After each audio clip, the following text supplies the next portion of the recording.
नमस्कार दोस्तों, फिर से आपका स्वागत है लोक भारती हिंदी इस यूट्यूब चैनल पर। सातारा जिला हिंदी अध्यापक मंडल सातारा और लोक भारती हिंदी के संयुक्त तत्वाधान में सेतु अभ्यास का मार्गदर्शन करने हेतु मैं विनायक बगाड़े आपके सामने उपस्थित हूँ। सेतु अभ्यास का दिन है 43वां, कक्षा है छठी, दिनांक है 12 अगस्त 2021 और हमारे आज की छठी कक्षा के क्षेत्र हैं भाषा विकास, कौशल है लेखन। अध्ययन निष्पत्ति दी गई है। अपनी कल्पना से कहानी, कविता, पत्र आदि लिखते हैं। कविता कहानी को आगे बढ़ाते हुए लिखते हैं। इसमें सबसे पहली कृति दी गई है आओ पता करें। आओ पता करें में देखिए एक सुंदर चित्र दिया है। इस चित्र में अगर गौर से देखें तो पता चलता है कि प्राकृतिक दृश्य है, पीछे पहाड़ हैं, लेकिन इस दृश्य में अगर गौर से देखें तो पता चलता है कि पेड़ पौधों की संख्या बहुत ही कम हो चुकी है। पुराने जमाने में पहाड़ों पर जंगल हुआ करते थे, इसलिए वहां पर काफी जानवर, पशु पक्षी रहा करते थे। बरसात जो थी वो भी काफी अच्छी तरह से होती थी। लेकिन आजकल इंसान ने अपनी सुविधा के लिए, अपने उपयोग के लिए जंगलों को काटना शुरू कर दिया और आज यह चित्र है कि जंगल पूरी तरह से नष्ट होने की कगार पर है। और ऐसे माहौल में देखिए यह ऐसे पर्वत, पहाड़ जो कि बहुत ही बुरी तरह से दिखाई देते हैं। तो हमारा नैतिक कर्तव्य बनता है कि पेड़ पौधों का हम संवर्धन करें, उनका संगोपन करें।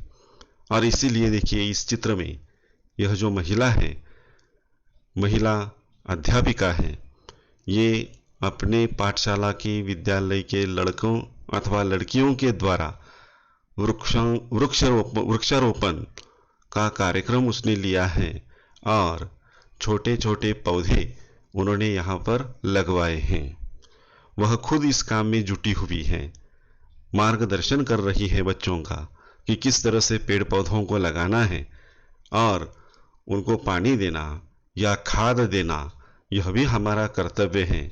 सिर्फ पेड़ लगा दिया और हमारा काम हो गया, ऐसा कभी नहीं होता।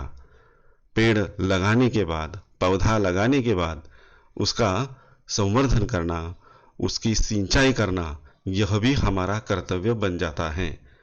और बड़ी लगन से ये अध्यापिका अपना यह कार्य बच्चों के द्वारा पूर्ण करा रही है। और लड़का भी देखिए वो किस तरह से क्यारी में पानी भरकर पौधों को दे रहा है, लड़की किस तरह से पौधों को लगा रही है और जो पीछे लड़की है वह किस तरह से इन पौधों को लेकर वहां पर रख रही है और वृक्षारोपण कर रही है। और जब ये पेड़ पौधे बड़े हो जाएंगे, हरे भरे हो जाएंगे, तो यह धरती भी खुशहाल दिखेगी। ऐसा यह सुंदर चित्र यहाँ पर दिया है जो वृक्षारोपण के महत्व को प्रदर्शित करता है। आगे देखते हैं। चित्र का वर्णन अपने शब्दों में करो।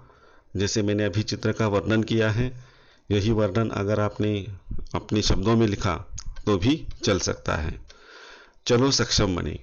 वृक्षारोपण के महत्व पर 10 वाक्य लिखो। तो इस पर हम एक निबंध लिखेंगे। आओ अभ्यास करें। चित्र वाचन करके उचित शीर्षक देकर अपने शब्दों में कहानी लिखो। अब यहाँ पर देखिए चित्र दिए हैं और चित्रों के आधार पर कहानी लिखनी है। तो कहानी तो आपको ही लिखनी है, लेकिन कहानी किस प्रकार हो सकती है, क्या कल्पना हम कर सकते हैं इन चित्रों को देखकर, उसके बारे में संक्षेप में कहानी मैं आपको बताता हूँ। एक चित्रकार था और यह चित्रकार उसे पहाड़ों का, पर्वतों का, जंगल का, नदी का, ऐसे प्राकृतिक चित्र बनाना बड़ा अच्छा लगता था। और एक दिन यह चित्रकार अपना पूरा साहित्य लेकर जंगल में चला गया। नदी की दूसरी तरफ बहुत ही सुंदर दृश्य थे। उससे रहा नहीं गया और एक नौका में बैठकर वह नदी के पार चला गया और वहां पर अपना कैनवास लगाकर वह चित्र निकालने लगा। तभी अचानक उसके सामने जंगल का राजा शेर आ गया और जैसे ही शेर सामने आ गया, चित्रकार बेचारा डर गया। लेकिन शेर ने चित्रकार से कहा, डरो मत, बड़ा सुंदर चित्र निकाल रहे हो, मेरा भी एक सुंदर चित्र निकालो। ऐसा बोलकर यह शेर वहां पर बैठ जाता है।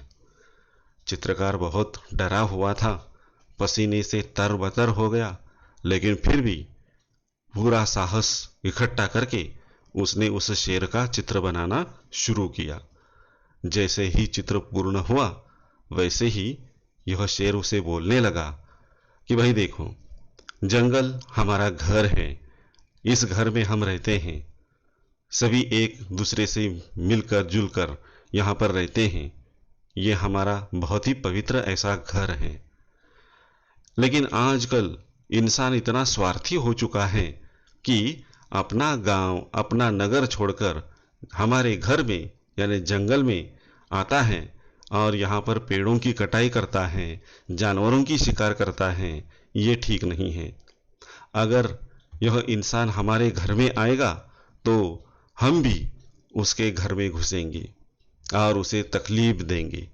ऐसा नहीं होना चाहिए, एक सीमा होनी चाहिए, क्योंकि यह हमारा घर है और ऐसे घर में इंसान को नहीं आना है। ये सारी बातें सुनने के बाद चित्रकार जैसे ही शेर चला गया, वैसे ही अपनी नौका में बैठ गया और वापस गांव की तरफ मुड़ गया। तब दूर से उसे शेर दिखाई दिया।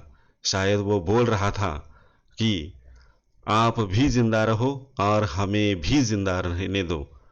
जैसे आपको जिंदा रहने का अधिकार है, वैसे हमें भी अपने जंगल में, अपने घर में, प्राकृतिक वातावरण में रहने का अधिकार है। इस अधिकार को मत छीनो।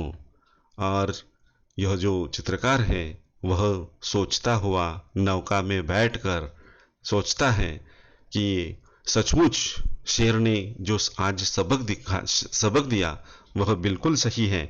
हमें जंगल की कटाई नहीं करनी चाहिए और जो जंगली जानवर हैं इनको परेशान नहीं करना चाहिए। तो ऐसी सुंदर कहानी इस चित्र के द्वारा हम बता सकते हैं। तो ऐसी कहानी आप भी लिखेंगे, ऐसी आशा करता हूँ। आओ सृजन करें, चित्रों को पहचान कर जलचर, थलचर और उभयचर प्राणियों में वर्गीकरण करो।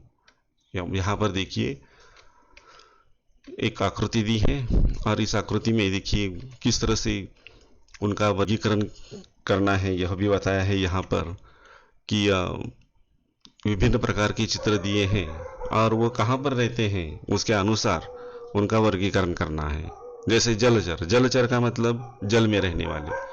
उभयचर, उभयचर इसका मतलब पानी में भी और जमीन पर भी वो रह सकते हैं।